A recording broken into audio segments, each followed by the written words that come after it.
Extraterrestrials first landed on our screens in 1902 in George Méliès's A Trip to the Moon. They would make only a few more appearances before the 1950s and the beginning of the Cold War and the space race, when there would be a sudden burst in the popularity of films featuring space exploration and extraterrestrial life.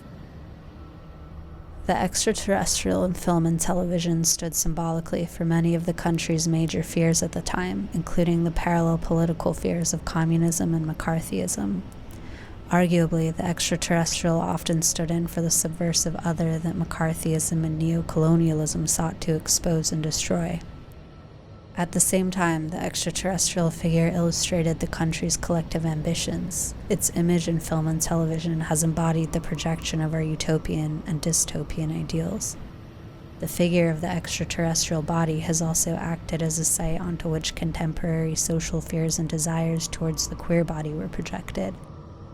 Above all, the extraterrestrial body in media has served as a symbolic figure through which to reimagine gender, identity, and desire. It is also a figure that has served to disrupt social and cultural meta-narratives, theories of what we know and don't know, what and how much we should be allowed to know, what is ours to control and what is not.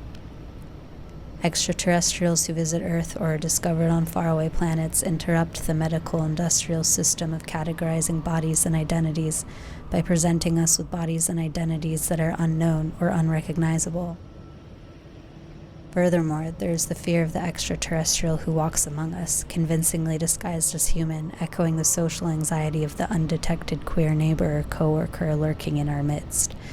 This was especially prevalent during the Lavender Scare of the 1950s.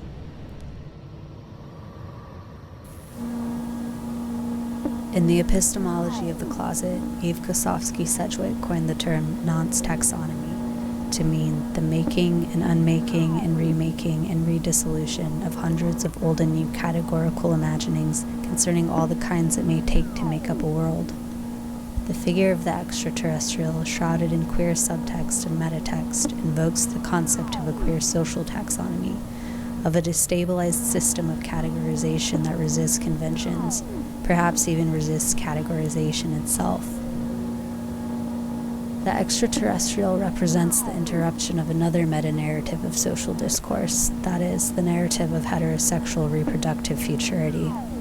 Film and television depictions of extraterrestrials are often centered on their domination of human populations for purposes of advancing their species.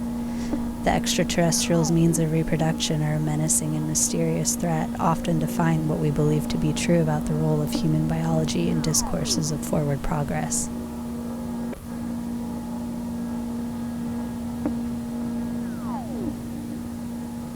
In fact, the queerness of the extraterrestrial may cause us to question the forward progress discourse of space exploration altogether. It suggests an alternate vision of the future, one that is defined by identities, systems of life, and ways of being that we have not yet imagined. A future that is not predicated on the violent framework of imperialism that has defined human history. In stories about outer space, the humans either defeat or are defeated by the extraterrestrials. Rarely do they find a way to cohabitate peacefully.